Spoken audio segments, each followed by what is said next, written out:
السلام علیکم ورحمۃ اللہ وبرکاتہ۔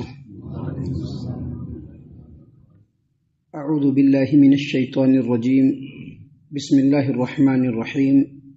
بل متعنا هؤلاء وآباءهم حتى طال عليهم العمر افلا يرون أنا نأتي الأرض ننقصها من أطرافها أفهم الغالبون قل إنما أنذركم بالوحي ولا يسمع الصم الدعاء إذا ما ينذرون ولئن مستهم نفحة من عذاب ربك ليقولن يا ويلنا إنا كنا ظالمين۔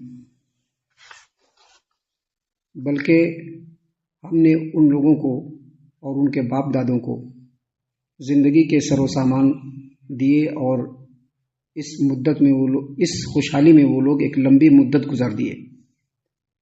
کیا یہ لوگ نہیں دیکھتے ہیں کہ ہم زمین کو مختلف کناروں سے کم کرتے چلے آ رہے ہیں؟ پھر بھی کیا یہ لوگ غالب رہیں گے؟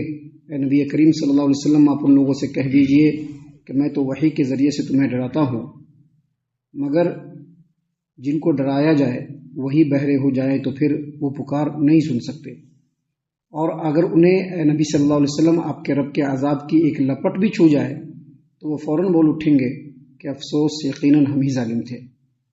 محترم سامعین کرام، سورۃ الانبیاء سورہ نمبر 21 اور اسی سورت سے آیت نمبر 44، 45، 46، 44، 45، 46 یہ تین آیات آپ کے سامنے تلاوت کی گئیں۔ بفضل اللہ، بعون اللہ، بتوفیق اللہ، تینوں آیتوں کا ترجمہ بھی آپ کے سامنے پیش کیا گیا۔ سب سے پہلے یہ سمجھ لیجیے کہ یہ تینوں آیات جو ہیں وہ پچھلی آیتوں سے ہی ریلیٹڈ ہیں، اور یہاں پر جتنی باتیں ہو رہی ہیں اس میں زیادہ تر مشرکین مکہ کے بارے میں ہی ہو رہا ہے۔ لیکن ہمیشہ یہ بات یاد رکھیں کہ قرآن کریم کی کوئی بھی آیت اگرچہ وہ ایک خاص سنس میں نازل ہوئی، خاص مقصد سے نازل ہوئی، لیکن اس کا جو مفہوم ہوتا ہے وہ عام ہوتا ہے، اور جو لوگ اس کی صفت میں آتے ہیں وہ سب کے سب اس سے نصیحت حاصل کرنا چاہیے۔ اس سے پہلے جو درس ہم نے آپ کے سامنے پیش کیا تھا اس میں ہم نے یہ بتلایا تھا کہ مشرکین مکہ مسلمانوں پر، نبی کریم صلی اللہ علیہ وسلم پر ہمیشہ ٹونٹ کیا کرتے تھے، مذاق کیا کرتے تھے۔ جو تعلیم نبی کریم صلی اللہ علیہ وسلم دیتے اس کو وہ لوگ انکار کرتے، اللہ تبارک و تعالیٰ کی وحدانیت کا انکار کرتے۔ دین اسلام دنیا میں پھیل رہا ہے اس میں وہ لوگ روڑا اٹکاتے، اللہ کے رسول صلی اللہ علیہ وسلم کے ساتھیوں کے اوپر ظلم و ستم کے پہاڑ توڑتے۔ اللہ کے رسول صلی اللہ علیہ وسلم نے ان لوگوں کو سمجھایا کہ دیکھو، یہ جو دین اسلام ہے، جو لوگ بھی ہماری قرآن کریم کی اس آیتوں کا انکار کرے گا، اور جو لوگ بھی دین اسلام کی دعوت کو ٹھکرائے گا اور دین اسلام کی دعوت میں روڑا اٹکانے کی کوشش کرے گا، تو اللہ تبارک و تعالیٰ ایسے لوگوں پر زبردست قسم کا عذاب بھیجیں گے۔ تو ان لوگوں نے دیکھا کہ ہم لوگ تو ایک زمانے سے صرف انکار ہی نہیں کر رہے بلکہ مسلمانوں کے اوپر ظلم و ستم کے پہاڑ بھی توڑ رہے ہیں، لیکن ہم لوگوں پر کوئی عذاب نہیں آ رہا ہے۔ تو ان لوگوں نے برجستہ مذاق اڑاتے ہوئے کہا کہ تمہارا عذاب کہاں ہے جو تمہارا رب ہم لوگوں کے اوپر بھیجنا چاہتا ہے؟ ہم لوگ تو صرف انکار نہیں کر رہے ہیں بلکہ مسلمانوں کے اوپر ظلم و ستم بھی ڈھا رہے ہیں، اس کے باوجود ہمارے اوپر عذاب نہیں آ رہا ہے۔ عذاب کہاں ہے؟ اصل میں اس کے پیچھے ایک مقصد جو ان لوگوں کے اندر، اس کے پیچھے ایک سوچ جو ان کے اندر تھی، اور وہ سوچ آج بھی پائی جاتی ہے۔ سوچ کیا تھی؟ یہ جو مشرکین مکہ ایک زمانے سے خوشحال چلے آ رہے تھے، کعبہ کے ارد گرد بسے ہوئے، کعبۃ اللہ تو جانتے ہی ہیں، آج تو مسلمانوں کا ہے وہ، لیکن ایک زمانہ تھا کہ کعبۃ اللہ پوری دنیا کے لوگوں کے لیے، چاہے وہ مسلم ہو نان مسلم ہو، سارے کے سارے حج کرنے کے لیے جایا کرتے تھے۔ سارے کے سارے کی نظروں میں کعبۃ اللہ انتہائی برگزیدہ، بہت ہی عزت و احترام والی جگہ، سب لوگ آتے تھے، طواف کرتے تھے، چاہے وہ مشرک ہو، چاہے وہ کافر ہو، چاہے وہ کوئی بھی ہو، سب کے سب کی نظر میں کعبۃ اللہ کا جو مقام و مرتبہ تھا بہت بلند تھا۔ اب یہ جو مشرکین مکہ تھے، یہ لوگ کعبہ کے ارد گرد بسے ہوئے تھے، کعبہ کے یہ لوگ متولی تھے۔ اس زمانے میں، جس زمانے میں کوئی بھی قافلہ اگر ساز و سامان اور پیسہ کوڑی لے کر کے چلتا تھا تو رستے میں اس کو لوٹ لیا جاتا تھا۔ اگر کسی کو یہ پتہ چل جاتا کہ مکہ والوں کا اور قریش کا قافلہ ہے، ان لوگوں کا قافلہ ہے جو کعبہ کی ذمہ داری لیے ہوئے ہیں کعبۃ اللہ کی، کوئی اس کو ٹچ بھی نہیں کرتا تھا۔ صرف پتہ رہنا چاہیے کہ یہ جو مکہ کے جو قریش ہیں جو کعبہ کی دیکھ بھال کر رہے ہیں، یہ ان کا قافلہ ہے کہ اس کو ٹچ بھی نہیں کرتا تھا. اس کے علاوہ تمام قافلوں کو لوٹ لیتے تھے. جو قافلہ تجارتی گزرتا اور یہ جو کعبہ کے ارد گرد جو کعبہ کے متولی تھے، اگر ان کو کوئی لیٹر دے دیتے، ان کو کوئی نشانی دے دیتے کہ جو مشرکین مکہ ہیں، جو کعبہ کی دیکھ ریکھ کرنے والے ہیں، ان لوگوں کے انڈر کسٹڈی میں یہ قافلہ جا رہا ہے، اس کو بھی کوئی چھونے کی ضرورت نہیں کرتا تھا. گرمی کے موسم میں بزنس، سردی کے موسم میں بزنس، ان بزنسوں کی وجہ سے ان لوگوں کے پاس مال و دولت کی بہتات ہو گئی تھی. اب ایک زمانے سے یہ لوگ ایک بہترین زندگی جی رہے تھے، خوب دولت کی ریت پھیلتی تو سمجھتے تھے کہ اللہ بہت خوش ہے. آج کے ریٹ میں بھی اگر کسی کو اللہ تعالیٰ لاکھ دے دے، 2 لاکھ دے دے، 10 لاکھ دے دے، 25 لاکھ دے دے، 50 لاکھ دے دے، 1 کروڑ دے دے، 2 کروڑ دے دے، تو سمجھتا ہے کہ ہمارے اوپر ہمارے رب کی بڑی مہربانی ہو رہی ہے. نہیں، یہ کوئی نہ سمجھے کہ یہ حق پہ ہے. یہ دنیا میں اللہ تبارک و تعالیٰ کی طرف سے اگر کچھ مل رہا ہے تو یہ اللہ کے قانون مہلت کی وجہ سے مل رہا ہے. کسی کو اچھائی میں مل رہا ہے، کسی کو آزمائش میں مل رہا ہے، کسی کو فراوانی میں مل رہا ہے، کسی کو تنگی میں مل رہا ہے. اور ہر ایک چیز میں جو ہے اللہ کی مہلت ہے. اللہ مہلت دے کے دیکھنا چاہتا ہے کہ یہ جو بندہ ہے مال و دولت ملنے کے بعد یہ کیا سوچ رکھتا ہے.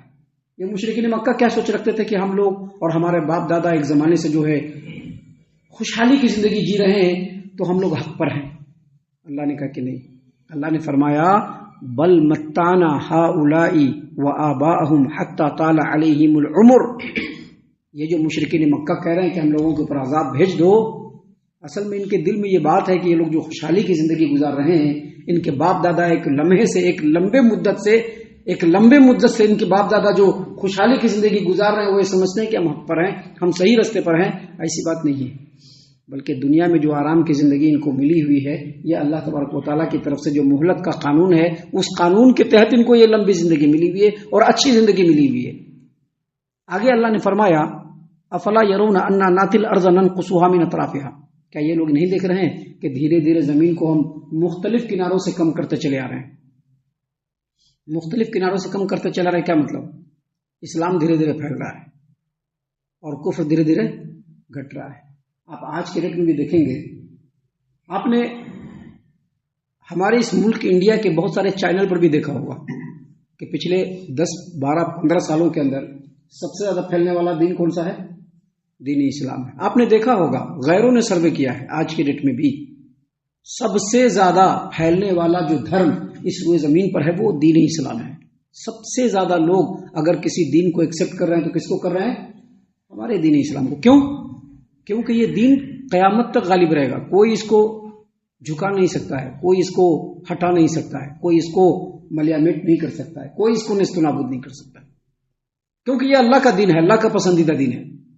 باقی تمام دین منسوخ ہو چکے ہیں، باقی تمام دھرم منسوخ ہو چکے ہیں. اس روئے زمین پر بسنے والے ہر انسان کو دین اسلام کا ماننا اور اس پر ایمان لانا ضروری ہے. جو آدمی دین اسلام کو نہیں مانے گا، اللہ تبارک و تعالیٰ پر ایمان نہیں لائے گا، محمد عربی صلی اللہ علیہ وسلم کی رسالت پر ایمان لا کر کے نبی کریم صلی اللہ علیہ وسلم کے بتائے ہوئے طریقے کے مطابق اپنی زندگی کو نہیں بنائے گا، وہ جہنم میں جائے گا. وہ جہنم میں جائے گا. نبی کریم صلی اللہ علیہ وسلم نے اعلان فرما دیا ہے اور پوری دنیا میں یہ اعلان گونج رہا ہے. تو اللہ تبارک و تعالیٰ نے یہاں پر بیان فرمایا مشرکین مکہ کو، افلا يرون انا ناتي الارض ننقصها من اطرافها. یہ مشرکین مکہ کیا دیکھ نہیں رہے کہ دھیرے دھیرے کفر کی پیرو تلے کی زمین جو ہے وہ کھسک رہی ہے، کم ہوتی چلی جا رہی ہے، اور اسلام کی جو سرزمین ہے وہ دھیرے دھیرے بڑھتا چلا جا رہا ہے. یہ اس زمانے کی بات ہے. دھیرے دھیرے پہلے عرب کے اندر، پھر عرب سے باہر ہوتا چلا گیا.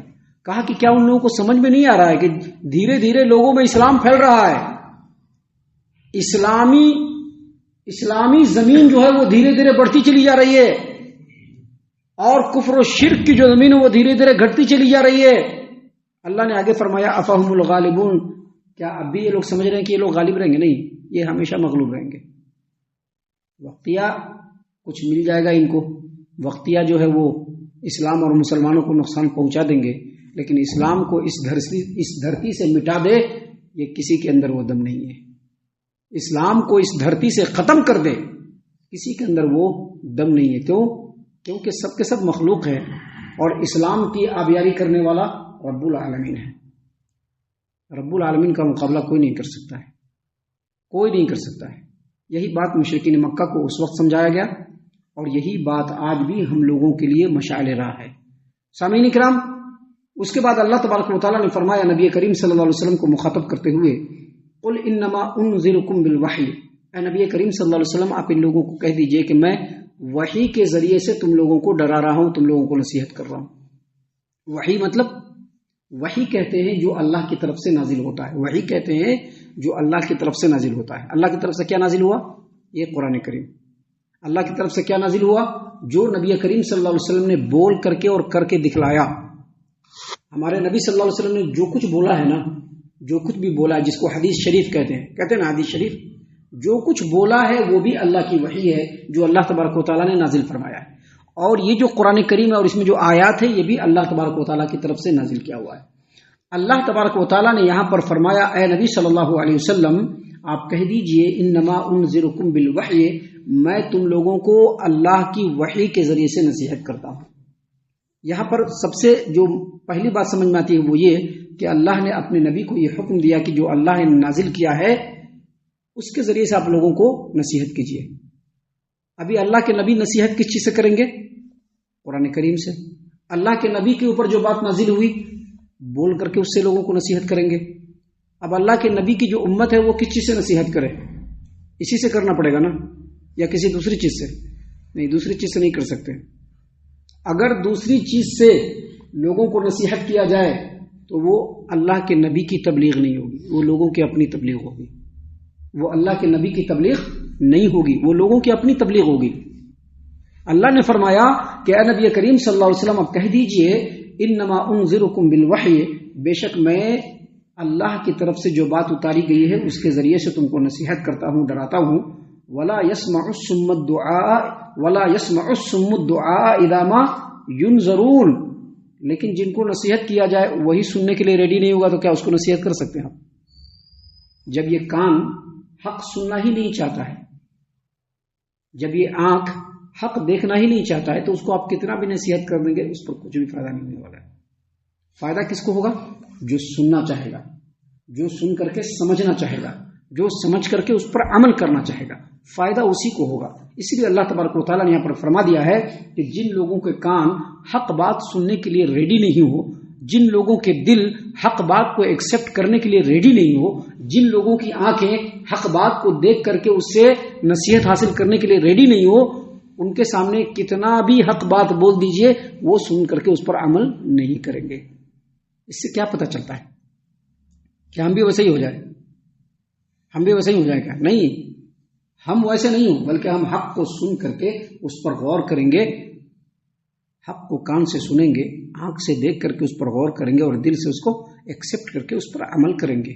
یہ ہم لوگوں کو بننا چاہیے۔ اس آیت کریمہ سے ہم کو یہی سبق ملتی ہے۔ سامعین کرام، اس کے بعد اخیر میں اللہ تبارک و تعالیٰ نے فرمایا جو آج آیات آپ کے سامنے پیش کی گئی، اللہ نے فرمایا وَلَئِن مَسَّتْهُمْ نَفْحَةٌ مِّنْ عَذَابِ رَبِّكَ لَيَقُولُنَّ يَا وَيْلَنَا إِنَّا كُنَّا ظَالِمِينَ۔ اللہ نے فرمایا اگر انہیں تیرے رب کے عذاب کی ایک لپٹ بھی چھو جائے، تیرے رب کے عذاب کا ایک جھونکا بھی ان کو لگ جائے تو فوراً وہ کہنے لگیں گے کہ ہائے افسوس، دنیا میں ہم ہی ظالم تھے۔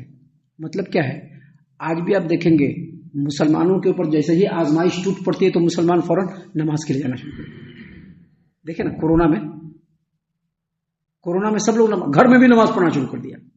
مسجد کو بند کیا گیا تو لوگ مسجد آ کر کے توڑنا شروع کر دیا کہ آج ہی مسجد بند کر دیتی تھی تمہیں۔ ابھی لوگوں کو بولیے تب بھی نماز کے لیے نہیں آئیں گے، ان کو کہیے تب بھی نماز کے لیے نہیں آئیں گے۔ ذرا سی پریشانی پڑے گی کہیں گے کہ ہم لوگ بڑے گناہ گار ہیں، اللہ کا عذاب آ گیا۔ مشرکین مکہ بھی یہی کہا کرتے تھے اور آج مسلمان بھی وہی کہہ رہے ہیں۔ ذرا سی مصیبت پڑی تو کہیں گے کہ ہم بہت گناہ گار ہیں، لیکن جب مصیبت نہیں رہے گی تو کان پر جو نہیں رکھیں گا، کیا بھی بول دیجیے، کیا بھی سمجھا دیجیے، اس کان سے سنیں گے، اس کان سے نکال دیں گے۔ یہی چیز مشرکین مکہ کے بارے میں اللہ تبارک و تعالیٰ بتلا رہا ہے کہ اگر آپ کے رب کے عذاب کی ایک ہلکی سی لپٹ بھی ان لوگوں کو چھو جائے تو فوراً بولیں گے کہ ہائے افسوس، ہم لوگ دنیا میں ظالم تھے، ہم لوگ دنیا میں ظالم ہیں۔ اس سے ہم لوگوں کو یہ سبق لینا ہے کہ جب بھی ہمارے سامنے نصیحت ہو، نیک اعمال کی طرف ہم لوگوں کو ترغیب دلایا جائے، اللہ کی اطاعت و فرما برداری کی طرف ہمیں بلایا جائے تو پہلی فرصت میں ادھر جانے کی کوشش کرنی چاہیے۔ ہم اللہ سے دعا کرتے ہیں کہ اللہ تعالی ہم تمام کو ان باتوں کے اوپر خوب غور و فکر اور تدبر کرنے کے ساتھ ساتھ ان باتوں کے اوپر عمل کرنے کی بھی توفیق عنایت فرمائے، آمین۔ اللہ تعالی ہم تمام کو صحیح معنوں میں پکا سچا مومن مسلمان بنائے، اللہ اور اس کے رسول صلی اللہ علیہ وسلم کی اطاعت و فرما برداری کرنے والا بنائے، صحابہ کرام رضی اللہ عنہم کے طریقے پر چلنے والا بنائے، جنت الفردوس میں جگہ عطا فرمائے۔ اے اللہ ہم تمام کو جہنم سے پناہ دے، اے رب العالمین ہم تمام کو جہنم سے پناہ دے، اے مالک الملک ہم تمام کو جہنم سے پناہ دے، آمین یا رب العالمین۔ وما علینا الا البلاغ المبین۔ تبارك الذي نزل الفرقان على عبده ليكون للعالمين نذيرا